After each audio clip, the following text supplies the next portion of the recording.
看这样里面是没熟，我们都不要了。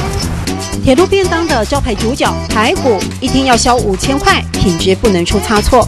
他们也会主动告诉我说，今天的来的品质有点不对哦，我马上跟仓务领班讲，就是退货。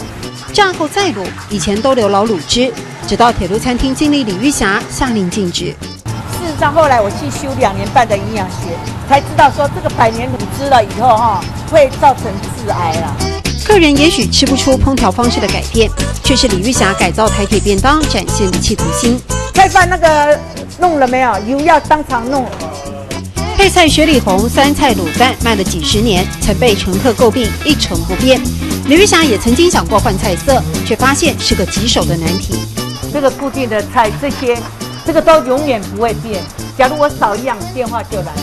拥有乙级厨师执照的她，没放弃开发新口味。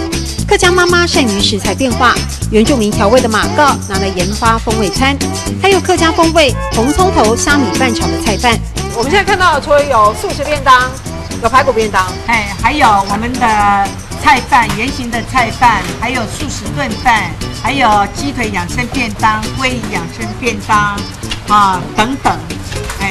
你都喜欢干？你喜欢吃什么？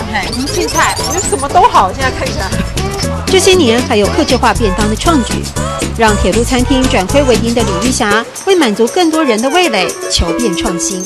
台铁100年历史，客家乡亲写了很多的记录，包括第一位女性列车长，包括第一位女性餐厅经理。